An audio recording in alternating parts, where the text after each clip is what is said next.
Good evening, gentlemen. Welcome to this review of the UWE against Leeds Beckett Bucks semi-final from last Sunday.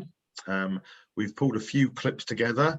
It was an interesting game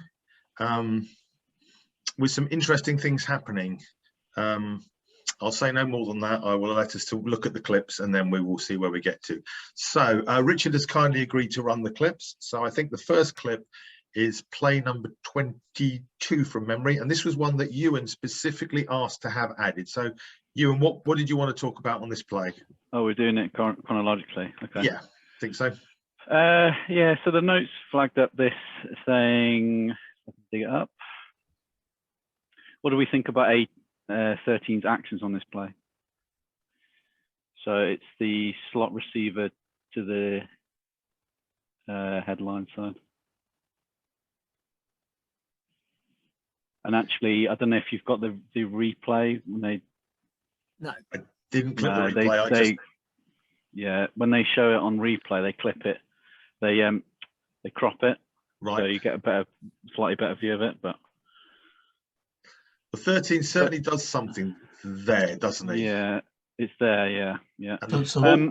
My feeling on the day, from my angle at back judge, was, oh, he's thrown it away. Mm-hmm. He's thrown it away. And I was probably my more feeling as well. Right, that was my feeling at headline as well. Yes, he turned for a block, but he's throwing the ball away. Well, what's interesting watching it back now is, I mean, in the mechanics manual, it talks about what isn't OPI, and it says blocking downfield when the pass is legally grounded out of bounds or near the sideline. But then it also says about blocking downfield on a screen pass.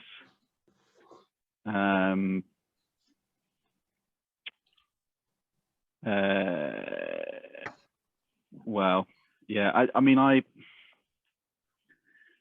wonder whether number 4 could have made a play on that, even though it's trying to be grounded. So that was. So I wanted to talk about on that. I read this as number 13 has picked up the fact that he thinks the QB is actually going to run with it, and he turns around and blocks, thinking it's going to be a run, and then the QB's throwing the ball away. Yeah. I didn't. That's where my head was at, and I wasn't even considering OPI. The interesting thing about this is that we flagged number 4 for USC after this. He complained that he'd been blocked, and he's probably right. He had been, and I think if I was asked to, I could support an OPI call on that, because it certainly looks like number 4 is moving towards where the ball is going. And the black player stops him getting there. If the black player just sort of stood his ground and did nothing, I think we probably would have gone, oh, well, that's just one of those things. But he definitely does throw a block. He goes in with his arms and he pushes him. So I think there is a potential that we could have had OPI on that one.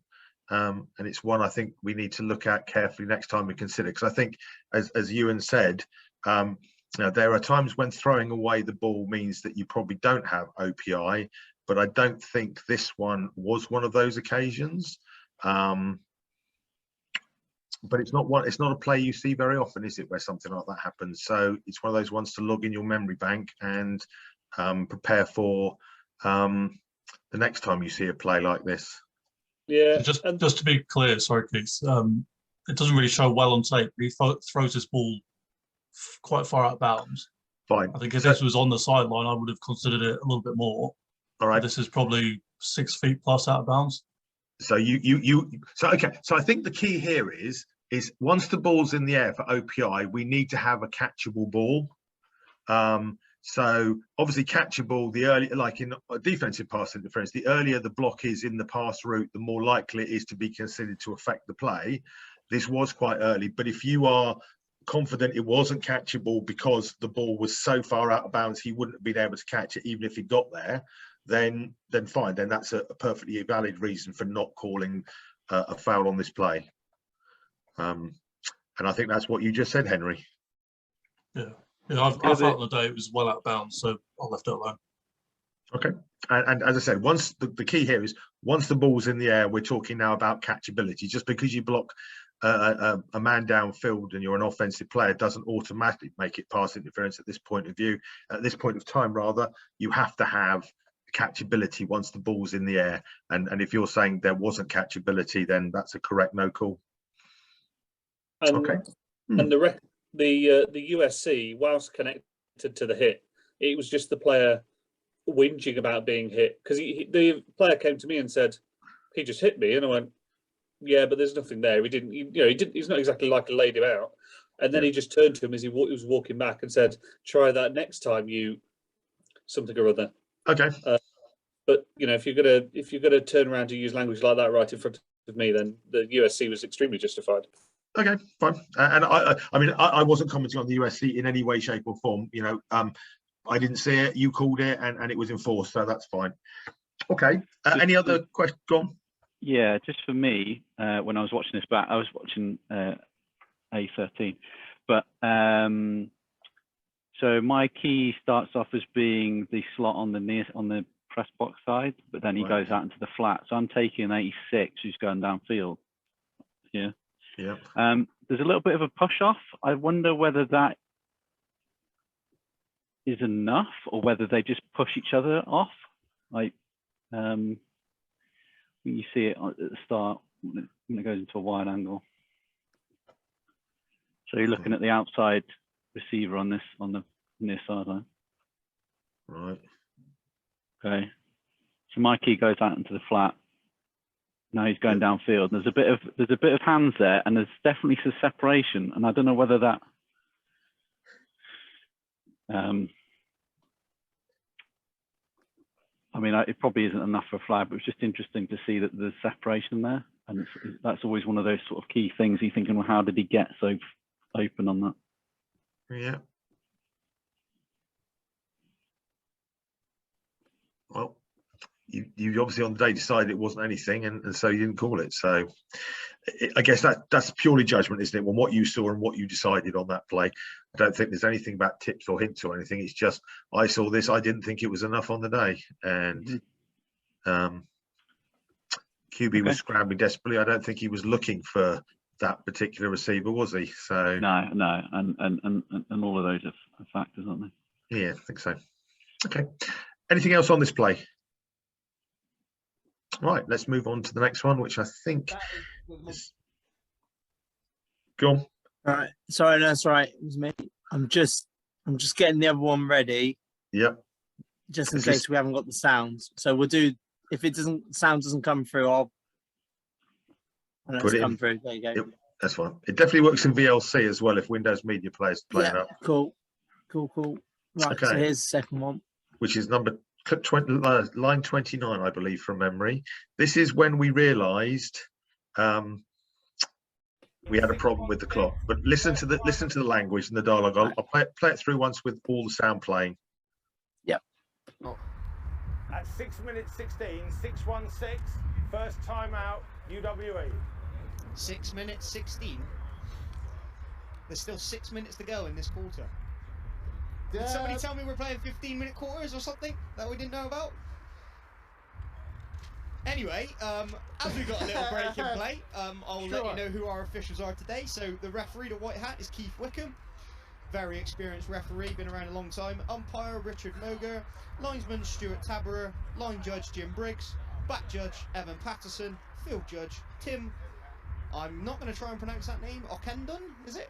Side judge, Henry Young. And centre judge, Peter Parsons.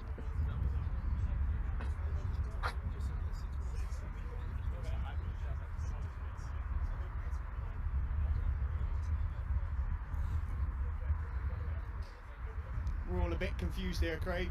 Feels like this quarter's been going on for a long time. Absolutely, and while we have a break in play, I'd just like to mention our other sponsor, Team Builder. This live stream is brought to you by Team Builder. Team Builder is a weight room app that assists coaches in building powerful training programs and scheduling workouts. Join thousands of other teams like the Tampa Bay Buccaneers in using this software to take your team to the next level. Team Builder is now offering a free 52-week football training program that comes with a 14-day free trial. 6 minutes 16 in the second quarter. No end of quarter signal was given. That will now be taken and we will move to the other end for the play after the timeout.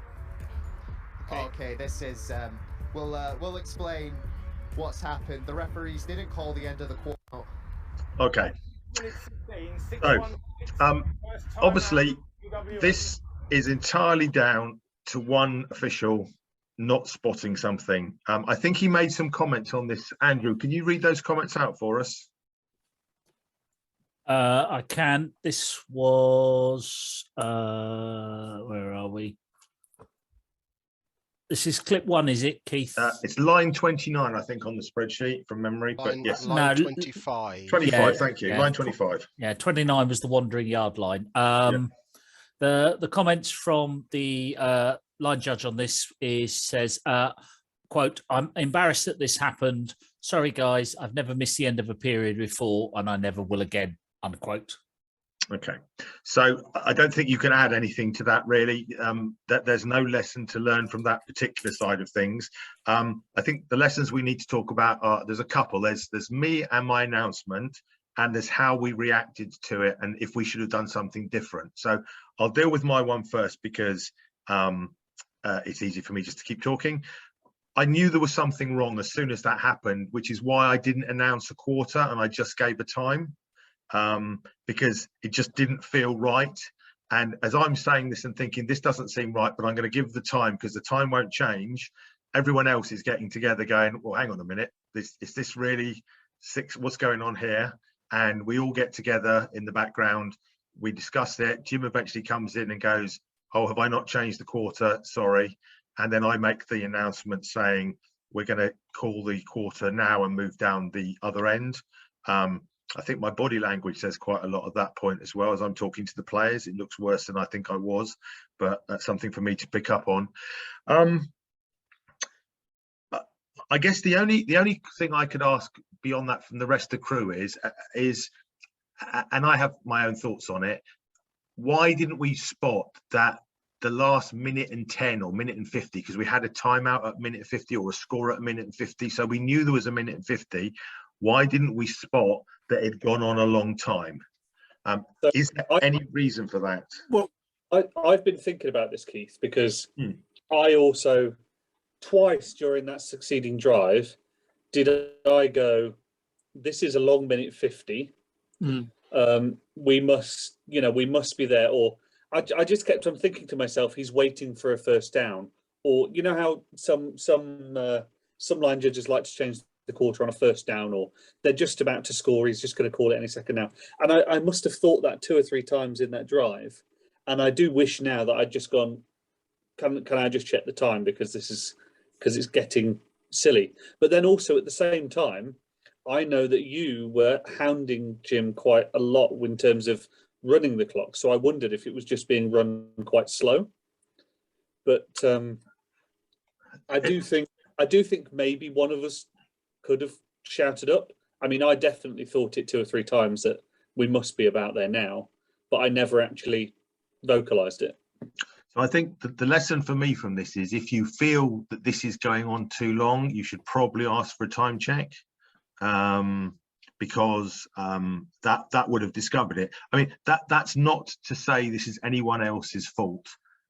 There is only one person with the clock on their arm. They know what the time is. They know their job is to do it. As he said, he's apologized for missing it, and that's all you can do at this stage. But I think going forward, we need to, if you ever get into a situation like this again, where you think, blimey, this is going a long time, ask for a time check, because we might have picked it up a little bit earlier. We'd have still missed the proper end of quarter probably, but we might have got there a little bit quicker than we did after losing almost 6 minutes of the quarter before we moved in. I seem to recall, Keith, that you, as we were discussing this, you'd said, well, you acted like this has happened before.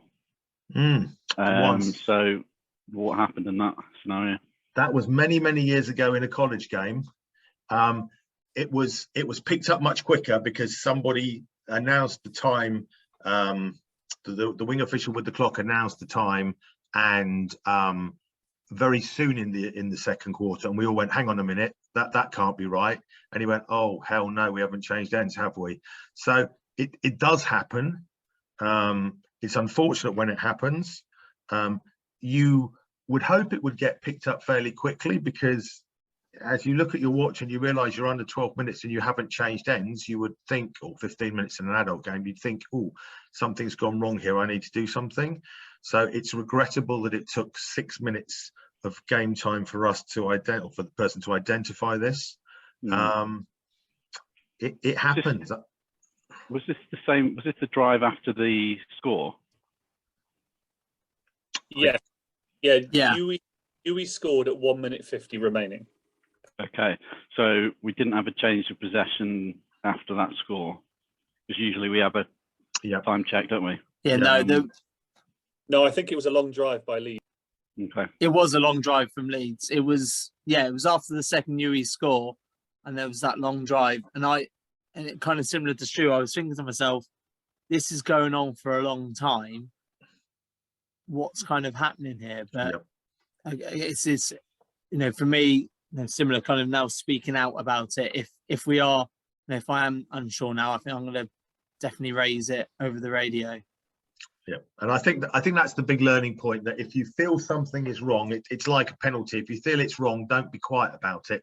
If you feel it's taking too long, then ask for a time check. It's easy to do with the radios. Just say what's the time, and that would have probably identified it earlier. But as I said, I'm not criticizing anybody else on the crew for this. There's only one person that is responsible for this, and he knows, and he's apologized. So it's more just, if we ever have this situation again, or you ever have that situation again, then I think put over the radio going, this seems to be going on long. How long we got? Because it would have flagged it up a little bit earlier.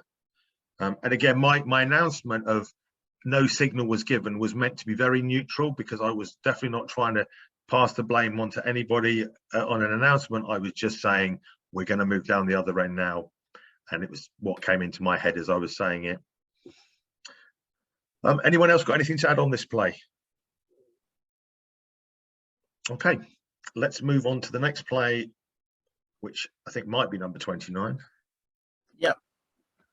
And that was the penalty where it all went wrong. Okay, here we go. So let's hear the sound on this one again, Richard. Yep. For okay, hang on. Quarterback stance, so we know he can get very low. As we see Ivan with the keeper. Nice run by Ivan. First down for Yui. And a flag. Come on. And a flag. Some handbags after the play. 2 flags down. Could be offsetting. I doubt it. I think there was a bit of afters from the Leeds players, but I think the refs saw 25 for Yui coming in at the end of the play there. That's when the flag got thrown. Yeah, and as we always talk about, they always get the retaliation. They always do. They always do. 86 grabbing his hand there a little bit. They're one of their best receivers. So that's not great to see from a Leeds point of view. No, we did see him getting himself open on the last drive, but Leeds not looking his direction. So don't know if this is an injury that's they're aware of, and it's just been, aggravated a bit, or if he got himself hurt there on the tackle. After play, unsportsmanlike conduct, 25 on the offence. Half the distance back, second down. That's 25's first warning. Okay, so interestingly enough, in the team meeting yesterday, Coach Dan Mayer held, he said about gamesmanship, he said about unsportsmanlike fouls, not getting them. How can you help your teammates not get these silly, costly, unsportsmanlike penalties? And right there we see, I mean, it's not a lot. It's not a lot in there. He didn't even get his hands up. He's trying to get a player off of his player, off of his quarterback. That's considering. I will say, considering the hit that the receiver for Yui took after they caught the ball in the end zone, that was nothing in comparison. Yeah, but nothing there. But it just comes down to what's seen. It comes down to, things get a bit touch and go. The referees can let some things slide, and then they get a little bit annoyed at it continuing to happen, and they choose to make an example. This could be the example. They've already shown that they don't want to be questioned on their calls, and this is just letting players know, hey, we know this is a close game. Cut it out. Let's play football, and that's what we want to see. Maybe another explanation here from Wickham.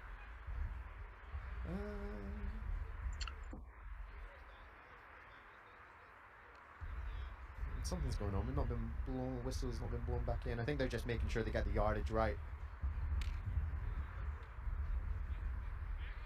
After review, the runner got to the 25-yard line, which was enough for a first down. They'll have a 1st and 10 after the enforcement of a half-distance penalty to the 12.5-yard line. First down. Do you think one of them got a phone? We've seen the quarterback's stance, so we know he can get very low. As you see, Ivan with the keeper. We can, yep, you can turn the sound off when you're ready. And a flag. Come on. And a flag. Some handbags after. So while Rich is doing that, the first thing I'll say is no problem with the flag whatsoever. He ran some distance to pile into someone. It doesn't have to be particularly hard. He doesn't need to run that distance to do it. By drawing attention to himself, he gets exactly what he deserves. So I have no problem with the flag itself. My first problem was, in my head, when this run finished, I remember thinking, that's a first down. And I came up to Jim and said, okay, Jim, so we got a first down. And Jim said, no, we haven't. And he was looking at the chains when he said it, which I think had probably moved at this point. However, going by what I was told, we had a spot, we had a penalty, and I gave the signal. I think I may have had the wrong down because the down I was given was incorrect, but I gave what I was told, and then we started having a conversation. Now Tim's telling me it's 3rd down, so I'm saying, hang on, let's talk about this, Tim. Let's get this right. Hang on, let's make sure I got it right. Okay, so obviously I'm saying Jim said some stuff. What did Jim actually say in the notes, Andrew? What's Jim said about this play? So Jim's notes are my fault again. Sorry, I held the spot for a long time, but got distracted when the chains moved incorrectly. I think the player's number might have transferred itself to the bit of my brain that was holding the yard line. Did I say over the radio 23 back to the 11.5 or 25 back to 12.5? Did the headlinesman also have the progress spot? He agrees that after review was an appropriate thing to say, and he also agrees that it was definitely a foul. At the time, I had in mind that his contact might have been targeting, but it wasn't. Thank you for that, Andrew. So it's strange because the first penalty, we marched from the 23. So we didn't have a problem with the penalty being from the 23 when we marched the first time. And the delay at this point comes because I was just about to announce it's a 1st and 10. We're going back half distance when Pete said it's from the 23 and Jim said it's from the 25. Well, as it's Jim's job or one of his jobs to get the spot, I went with what Jim said. And as he said, he's admitted that he was wrong. And I did ask him if he was sure, and he said, yes, it's definitely the 25. So again, we were left with the information that Jim gave us. We then had to remarch the penalty, whereas actually, if he just left it as the 23, which is where I think Tim was standing for most of that penalty enforcement, and where Jim was until he suddenly decided to walk away from it, we wouldn't have had to move the ball. We'd have just moved the chains a little bit, and it wouldn't have been, well, it was obvious because it took so long, but it took long because people were giving different information and different opinions on things. Basically, if Jim had just stayed where he was, told me what the penalty was, told me it was a first down, we would have had that done in a matter of a minute. But because there was so many different bits of information being given, I think, Stu, the chains did move, didn't they? Which may have confused him. What happened there? Yeah, so I didn't instruct the chains to move. This is the first time in the whole game that the chains moved of their own volition, which is very, very frustrating. And I was stood on the spot, but when I realised that the chains had moved, because I turned around when I realised we had a penalty, and it was announced quite quickly over the radio that it was unsportsmanlike, the first thing I did was turn around and look at the chains to assess whether, because I hadn't realised it was dead ball, to assess whether we were going to have a first down after the enforcement of the penalty. That's when I realised the chains had moved, and in my haste, I immediately went back to the previous play, and I knew where I knew we started on the 9. So it's like, we can set the chains back up. Let's do that. We're going to get the chains back to the right place. Yep. And then it started getting a bit. That's when we started talking about, is it going to be first down or is it going to be second down? And I think once we worked out, no, it's definitely going to be a first thing. It's after the play. They got a first down. It's definitely going to be a first down. We're just going to put the chains here. Let's get on with it. That's when it all sort of speeded up. But we definitely got stuck in a, is it a first, is it not a first situation? And I also think, you're gone. Sorry, go on. At one point there was a discussion, because I know we were talking about the 23 and the 25. And I mean, entertainingly, neither of those numbers are round numbers. But I remember thinking in my head, why are we playing with the spot? Let's just march the half distance penalty off. I don't care if we start in a half-yard line. I'm happy enough as a head linesman. We'll do the chains wherever we do the chains. But that in the end didn't come into it. But it was just, I'm aware of myself that I allowed, because we'd spoken about keeping spots, and I'm normally on the backside. I'm normally quite good. I'm just going to stand here. You guys do what you want, chat away, and I'm not moving. But because the chains moved, I allowed myself to get distracted by that, which is frustrating because, again, I could have ultimately, it's not saving the crew just to say we've got the right spot, but you know, if I'm still stood there, then it makes the whole thing a little bit easier. Anyway, we enforced it once from the 23. Tim was standing at the 23. I think at one point Ewan was standing at the 23. So we definitely had two people say it was 23, but it was Jim was absolutely adamant it was at the 25. And that's where we went from, and we were wrong. But is that not because the UC we called was against 25? Well, that's what Jim was saying, that he got confused on it, and it's a possibility. And because Pete, I'd spoken to Pete, and I said, well, half distance then from the 23, we're going to the 11 and a half. And I'd verbalized that. It didn't come on the radio, but me and Pete verbalized that on the field. So we marched it off from the 23 to the 11 and a half, obviously did that. And then there was the extra discussion. Yep. Yeah. And so because we'd gone through that process once and we talked through the start and the finish, we were absolutely nailed on as to where we should have been going from. Yeah. Yep. When we changed it to, oh no, it's going to be a first down. Yep. So and I did, bring that over the radio, but was told I was wrong.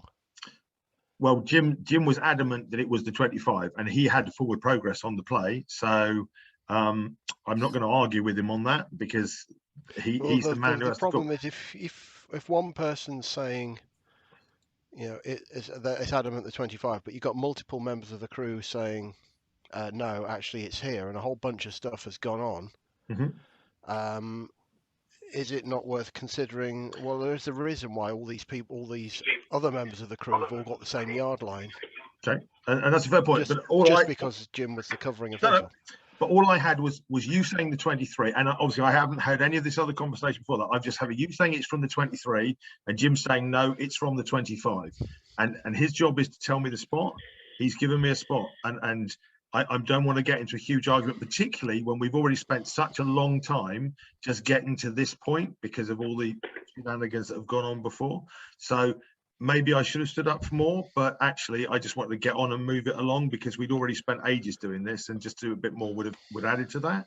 And as I said, Jim was adamant it was the 25. He told me clearly it was 25, and I asked him, I think that's why I paused, because I'm saying, Pete's saying this was at the 23, which where you can see Ewan was standing at that point, and Tim was standing there, I think. And Jim said, no, it was definitely the 25. So that's why I went with the 25, because he was adamant, and I was having only two different people telling me different things. And obviously I didn't know about the other conversations going on. In some ways, I don't regret it, in that I think it's sometimes better to be wrong quickly than right after a longer discussion. And I think this would have taken an even longer discussion, but it would have been just nice to get the right information in the first place so that we didn't have the problem anyway. There we are. Anyone else have anything they'd like to add? Okay, let's move on to the next play. I'm not even going to guess the number. I could say 35, but that's not a guess because it's probably wrong, but I'll let you. You're one off. 34. There we go. Okay, so this one is this is the hold by 60, I think you call 60 white. It's 50. Their numbers, 50. Right. Their numbers are very, very close. It's number 50. It's not 60. It was an error on my part. It was having a glance at it on the field, it's 50. It's the left tackle. Okay, so again, this had some really good officiating and some very poor officiating. So I'm not talking about the penalty. The penalty, I'm not that worried about one way or the other, because that's not what this discussion is about. We had a really good shout from Henry saying there is a clock option. Absolutely brilliant shout. We probably noticed it eventually, but we got it in really quickly. At which point we said, okay, Jim, get us the options. Okay. And the commentators comment on how I've had to go all the way over and get those comments. So the time it's taken Jim to get it, I've had enough time to, and I think amble is a good word here, to amble over to find out what's going on. Andrew, I think Jim put some notes on this. What did Jim say about this? He did. He says, I don't believe the referee gave a preliminary signal. When I turned to the team, I had to tell them what the foul was, plus the head coach wasn't in earshot. And he also says that 2 assistants then made contradictory choices. Okay. So I don't think I did give a preliminary signal, but as it was announced over the radio, I think Jim would have known what the penalty was. And as there was then the shout saying there's a timing option, I think it's incumbent on the line judge to go and find the head coach, explain it to him clearly, and not listen to the assistant coaches, just say to the head coach, this is what we need to know, coach. And again, I don't think he actually got the option. I think by the time I got there, I just said something like, this is it, coach, what do you want? He went, oh, we'll go on the clock, we'll go on the snap then. And that was when I got it and gave the signal. So this was a delay because Jim took a while to get it. I don't accept that me not giving a preliminary was a factor really in here, because it was all over the radio, so Jim would have known exactly what it was. It just took a long time to enforce a very simple penalty because we didn't get the information. And again, when I got to the sideline, I heard the head coach saying, what is it? What are you asking me? So by that point, he still hadn't got the information he needed to make a decision. So he wasn't being given what he needed to make that decision. I don't know why that was or what took that time. You know, I hear what Jim says from his comments, but actually, you know what it is, you know who the head coach is, you find him and you get that information. You don't need to hang around, because I think Jim stayed where the penalty flag was down, but we don't need that. We just need to know what's going to happen because everyone else has got the other spots. So I just thought it took much too long for us to get the information we needed. We identified really early that we needed the information, and it still took us a long time to get it. Has anyone else got any comments on this, of anything they saw or thought about? So my first question is actually one for Tim, and whether Tim thought about getting it involved here, because we've got 2 officials on this the sideline, and either of them could be talking to the coach. I just one quick comment before, obviously, I let Tim comment on that. Is maybe you could sort of jog over to the sideline just to speed the process up. I think that's a fair point. But the only thing was, though, I could see Jim talking, so I was just expecting him to tell me so I could flip the mic on and give the signal. I didn't even intend to get over there. It's just I kept walking and I never stopped because I didn't get the information before I got there. So I think it's more it wasn't an intention to go to the sideline. It's just I got drawn there because I wasn't being given the information. If I had intended to get to the sideline, I agree, absolutely, I should have jogged over there. But I never intended to get there because I was just waiting for Jim to tell me the information I needed. Well, just stop. If you're waiting for him to tell you over the radio, just stand still. There's no need to be moving. Yeah. And now you're 20 yards out of position to where you're going to need to be for the next play. Yep, that's a fair point. Okay, thank you. My response was pretty much the same as Keith's. I saw Jim was talking to coaches on the sideline. I thought he's dealing with that. Yep. So, there's not really much I need to get myself involved with. Had I known there was a problem, I would have got involved, but I just wasn't aware there was any problem until it was really much too late. Yes. Yeah. Okay. That's fine. No problem with that. Yeah, that's a fair point. Okay. All right. Anyone else got anything on this play? Okay, let's move on to the next one.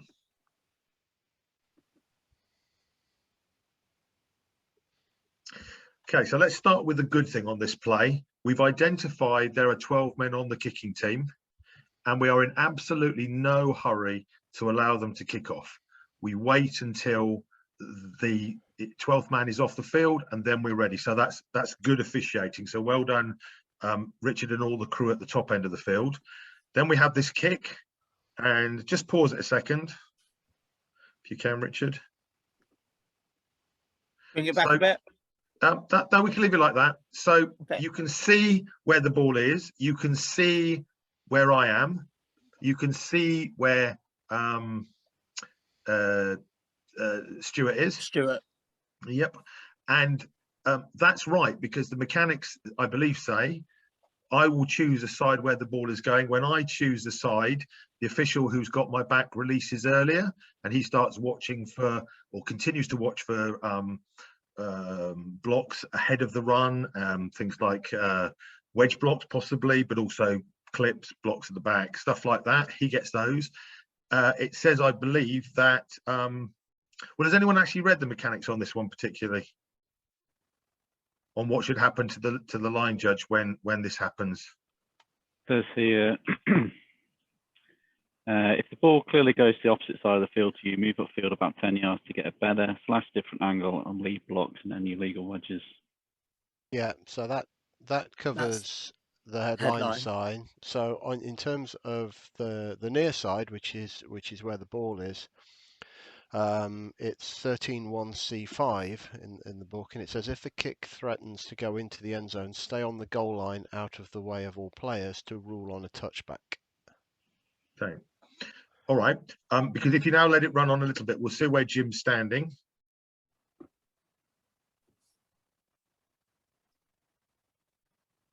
No, we can't see because our pictures are in the way, I think, on my screen. Maybe it's different on yours. But Jim is clearly up the field. I think, Andrew, Jim made a comment on this one as well. Could you tell us what he said?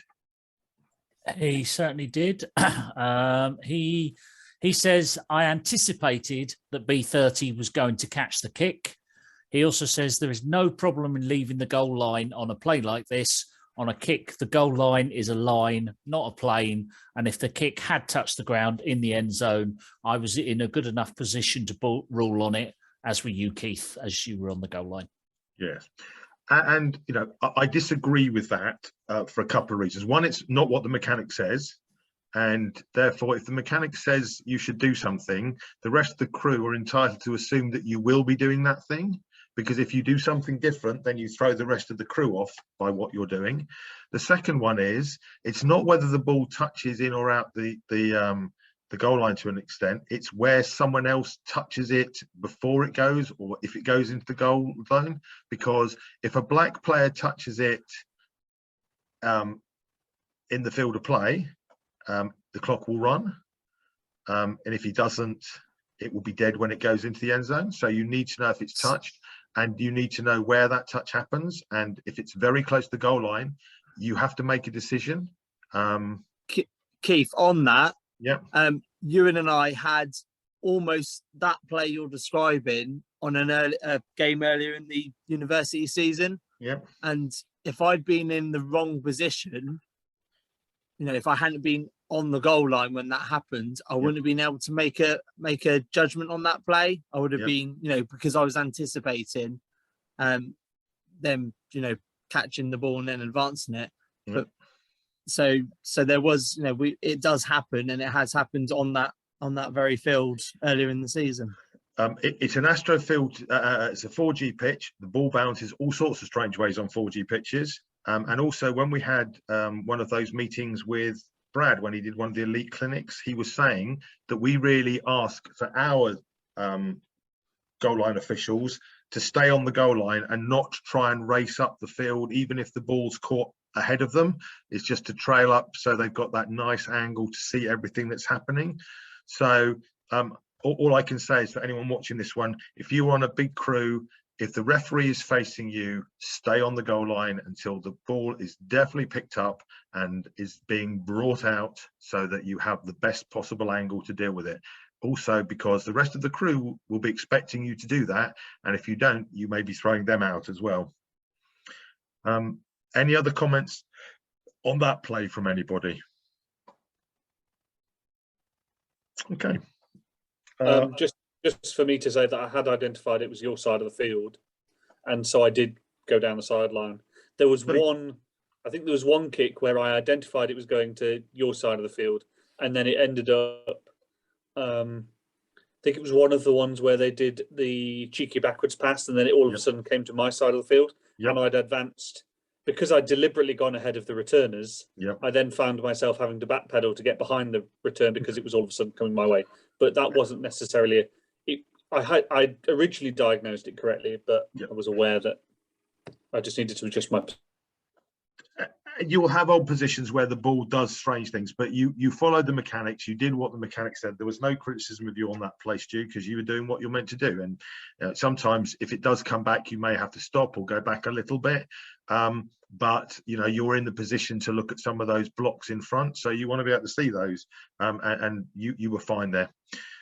Okay. Any other comments on this play? Right. Next one. You must be getting near the end now. Yep, this is the last one. This is the IDP play, 954. Right.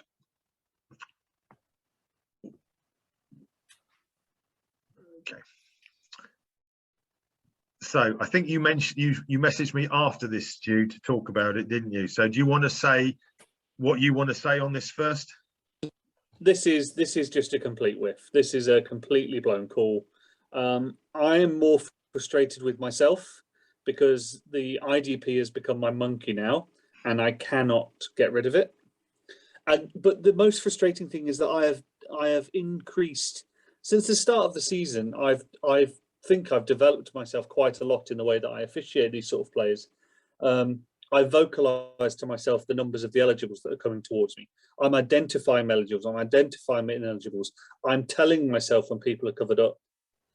And I think genuinely what I said to myself on this play is I said the numbers the wrong way around. Right. Because I said to myself, 16 is ineligible. 16 is the end of the line. So I've just made, I think I've said to myself, meaning to say 16 is eligible, but I've said 16 is ineligible. I had the number 16 in my head as he's ineligible. And then when the guy throws the ball, I've got ineligible downfield. Which is a complete whiff from me, and I just have to hold my hands up. It's an incorrect call. I am doing my best to try and I don't know whether this forum will come up with any. I don't know that I could do anything else to try and stop myself doing this.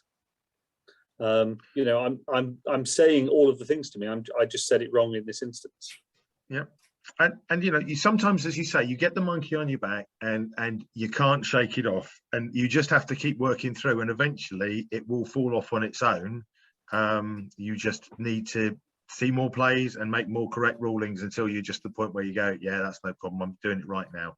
I think we were right in our discussion because you came to me and said, was he throwing that away? And I said, he can't throw it away, because he wasn't the man who had the original ball from the snap. But I did have 16 in the area, which is why I didn't have intentional grounding, because I thought he threw it near enough to 16 that it was a legitimate forward pass. So when you said, did he throw it away? I said no. And of course, had you been right on your ineligible man downfield, we would have had the right call, because there was no throwing away. He threw it to 16, so it was a legal forward pass, and that was it. If he had thrown it away, then it would have been a foul for him throwing it away, and we wouldn't have had IDP because it wouldn't have been a legal pass that crossed the neutral zone. So from a rule point of view, we knew we were going to get a penalty when you said what you had, because we would have had it one way or the other. Or we'd have had nothing. If it hadn't been an eligible man downfield, I wouldn't have called 16 the intentional grounding, because I thought 16 was in the area, and we'd have just moved on. But hey ho, fortunately it's late in the game, it's a running clock, White have already won by this time, and so the fact that we called it didn't make a huge amount of difference in the grand scheme of things. Obviously we want to get it right, so next time I'd like it to be called properly or correctly, and you're just going to have to keep working on that. I don't know of any way you can work this through beyond what you're already doing. And if it was a matter of you just got the numbers confused in your head, well, you got the numbers confused in your head, and there's nothing that's going to save you from that one, is there? So, does anyone else have any views or thoughts on that? Yeah, just a question. Sorry, Okay. complete. Could we get freeze the clip at the as the formation as it's pre-snap? I'm just trying to understand the formation here and what's It's going on. they've put a tackle. I think it's number 55 out wide in it. Okay. So okay, so we've got one. So you've got number 25 off the line, number 16 on the line, and then number 55 inside of him on the line in an upright stance. Okay, 5. Sure, that's not 5. Yeah, 5. No, I'm sure. 5. I'm sure it's 55. No, inside because there. he did it. He was the one that you called ineligible downfield earlier in the game, Henry. That was on Leeds. I called Leeds had the wrong personnel in, and that was why he lined up as receiver. This was. Yeah, that to me looks like the if 16's on the end of the line, that's fine. It's the player inside number 5 who's the ineligible. That one there that's been on the point. Yeah. If you play it, I don't think he goes downfield though. I think they've lined up like this intentionally. Yeah, it's number 5, Stu. It is 5, single digit 5. He's hanging around the line there. Yeah. Okay. I think for me the only suggestion I have is to simplify things. The own when you've got something like this, remember what I would try and do is memorize the exceptions, because the ineligibles are ineligible no matter what. And if the eligibles are eligible, you don't need to remember that they're eligible. You just need to remember that number 5 is wearing an eligible number but isn't eligible. So for me, the only thing I would focus on that's potentially going to do something that might look okay but isn't is number 5. So that would be the only number I'd remember. I wouldn't pay any attention to 16. 16's on the end of the line wearing an eligible number, so he's just a regular end. And I think if you try and remember less, and just remember okay, 5's covered, so he's the one I've got to be aware of if he goes downfield, and then everybody else can do what they're allowed to do anyway by rule. Is that helpful, Stu? Yes, yeah, okay. And I guess maybe that's it. Now that you could almost say that I'm overthinking the penalty now, and it's probably better to take a conscious step back and just and do what Pete says, to think less about it rather than when I'm faced with that formation where you've got a receiver covered up, my head it's already starting going, and I guess maybe consciously I just need to take a step back and focus on them differently. Less numbers might make it easier, so that's fine. Henry, I think you were going to say something. Yeah, just a question on the conversation you and Stu had afterwards. Yeah. If we're saying the ball was thrown to 16, which brought him out of the intentional grounding, and then we said 16 was ineligible, wouldn't we have intentional grounding there anyway? I think from memory, I didn't hear 16. I heard 60. Now, was that me not hearing it right, or was that the number you gave me at the time, Stu? I definitely reported 16. Okay, so I heard 60. So that may be on me. The penalty but I think, card hang on, has I think there's a philosophy on that though in the mechanics book, isn't there? I think the philosophy is if you throw it to what would otherwise be an eligible receiver who isn't like that, you go with the IDP rather than an intentional grounding, unless there is a big yardage gain or something in it. That's my recollection. I haven't looked it up in preparation because I wasn't expecting that question. So one will need to look up. Ewan, you're very good. Have you got the axioms there? Have you already looked that one up while we were talking? I'm very good at no, I haven't actually. Okay, no, fine. If you haven't, you haven't. So one, I'll try and find it. Oh, thank you. Okay, so if you have a look at that, I think that's one of the axioms about it, or I think it's in the when to call it and when not to call it section of the mechanics from recollection.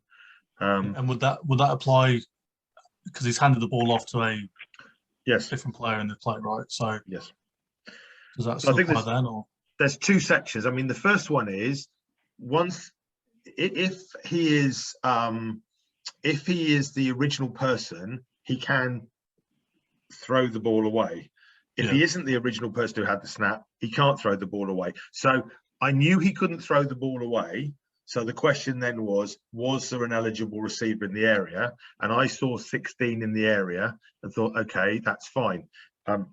Then obviously we had this discussion about, can he throw it away? No, he can't, but it wasn't all right because 16 was in the area. And then, as I said, I heard wrongly 60, and I may even have left the number of who the man in the area was, because once I'd seen an eligible man in the area, I wasn't particularly thinking about it, and that may be a fault on my part. But I might have been right, because the mechanics may say something slightly different on that one. So under intentional grounding, this is rules application. It says, I think the one that you're thinking of is if a pass is touched by an ineligible receiver, it will normally just be a foul for legal touching. Yeah. However, if the passer does this in an obviously deliberate manner to avoid a loss of yardage, and a foul for intentional grounding is justified. Okay. So I need to make sure I retain the number for a bit longer, because it didn't even occur to me that it was an ineligible number who was ineligible. So that's a learning point for me, that I need to remember longer who the player who was in the area was, in case it turns out he is an ineligible player by position. All right, I'll take that on board. Thank you for that. That's really useful. Okay, any other comments on this play? Just a question about keys, mainly more for the batches, I guess. If we see a receiver line up like that, we're not going to know deep whether he's ineligible or not. Do we just officiate it the same way, and we rely on the wings to pick it up afterwards? Yes, you pick up by the position of the person, not whether they're eligible or not, because I think that again came up quite a few years back now, about how do we know who to cover and come off of. And I think the comment at the time was, you look at it, you see a formation where that man is an eligible number in a position where you would expect an eligible player to stand, so you cover him. And then if you have a flag or something happens on it, it will be for the wings to come in and tell you, oh, hang on a minute, that guy was this. So another reason why you need to know the numbers of the players who can't do things, because that may become a key later on in a penalty enforcement. You can try and use the wing official signal, whether they got their arm out or not, to try and give you an idea. I mean, obviously the angles that you're talking about, it's difficult to know whether someone's on or off the line. But yeah, as Keith says, like, I'm pretty sure in the mechanics book it's specifically, I'm sorry, Evan. I'm very sure that in the mechanics book it specifically does say you go by the position of the players rather than whether they're eligible or not. So you would pick him up as a receiver. Number 5 would be an eligible receiver. You would cover him as if you were an eligible receiver. And then if it turns out he's not, and you've thrown a flag on him, at that point, one of the wings would have to come in and tell you, oh, hang on, he wasn't eligible, particularly if you've called something like defensive pass interference on him or something like that. But that's definitely the mechanics, that you don't worry about whether they're eligible or not. You just worry about their position, if they would be eligible, if they weren't covered, etc., because you won't know that. I think it might be contradictory in places, but yeah, I agree with what you're saying. Yep. Okay. All right. Any other questions on that play? Marvelous. Well, I think that's all the plays. I only had the one that we added to the beginning that Evan came up with. It's good the commentators got your name right, so that we know who you really are now. Well, Evan. When Evan blows a call one day, he's going to get a lot of abuse, and I'm just going to be sat there Yes, Yeah, he was so absolutely. intimidated by my name, he didn't even try to pronounce it. Well, no, he did though. He said, "Oh, I'm not even going to try and pronounce that one, Ockenden." So he did. Having said he wasn't going to, he then went ahead and did it. So there we are. Okay, so let me say thank you all for attending this meeting, guys, and we will catch up, I guess, at the convention in a couple of weeks' time.